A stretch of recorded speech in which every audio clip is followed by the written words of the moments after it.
adjust करियो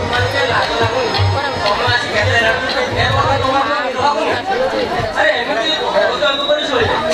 दुनिया हमने अरे मो जो काम छै त मो कोन कहू छी सुनते ना रे बाबा काली गोटे क्रिमिनल घर तो टिके डेरी हे गला घर फेर फेर लेट है टिके सोई पड़ली बाबा खाली कंपनी के काम अधिका करला तो आसो आसो लेट हे गला हम हालिया सोई पड़ली नहीं बाबा ओ परीक्षा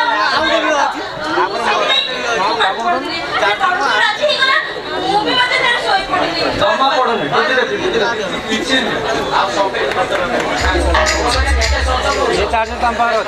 ये वाला चार्जर तो पकड़ तीनटा चार्जर चेष्टा करनी सबे पस्ताय हो अरे मोर अरे मोर मोर मोर खाइ दिला तो खाइ थिबो चाष अच्छी जार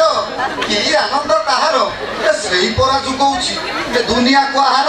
आ गौर नुहे कहार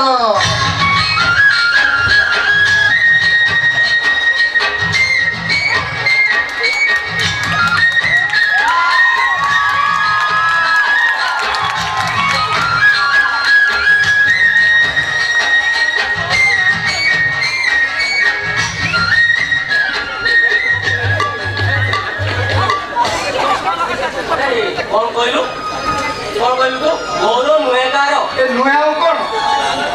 ए बुझला बाबा सरज कंपनी को गला ता हिसाब से देला तू तो कॉलेज गला ता मोरा हिसाब से देला आ मु अंधार को जाए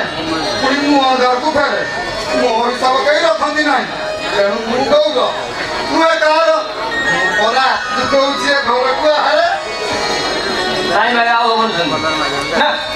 एथर गोटा भाव जानिबा इरे बाप रे बा सबु कहबू से बाबा कथा मते जमा कहबुनी काई के इरे भाव तो कोन करिवो के तुमे जाको पखाळ सांग को बढी चुरा आंब आचार तांपड़ा सुखला भजा आ के मजा खाऊ खाऊ आवे तो चलो मालिश करबा दरकार नाही ए घर काम करी मो पाठ पढा खराब करछि आउ जमाई परिबनी ମୁଁ ବି ଲୁକା କଥା ଏକମତ ଭାଇ ଘରେ ଭାଉଜ ନଥିବାରୁ ଆମେ ସମସ୍ତେ ଅଳସ ଏଇ ରେ ଏ ତମେ ମୋ ନଥିବା ସମୟରେ ଗୋଟେ ମିଟିଂ କରି କଥାଟାକୁ ପକ୍କା କରି ଦେଇଛ ଗୋଟେ ନାଇଁ ରେ ବାବା ମୋ ଦଶ ବାବା नहीं तोर कोनो बाबू आगुर हो बाबा आगे देखि कर आगे वन साइन कर झियो पिला मते भारी लाग एमिति ଗୋଟେ ଅଜଣା ଝିଅ ସାଙ୍ଗରେ କଥା ବୁଝେ ଇରେ ହେଇ ରେ ତମ ସମସ୍ତେ ଏମିତି ହେ ହସ କଣ କଣ ହସଇଲେ ହେ ଶୁଣ ସେମିତି ମତେ ରଗେଇଲେ ନା କୁଆଡ଼େ ନେ କୁଆଡ଼େ ଲୁଚି ପଳେଇବି ଖୋଜି ଖୋଜି ଜମା ପାଇବନି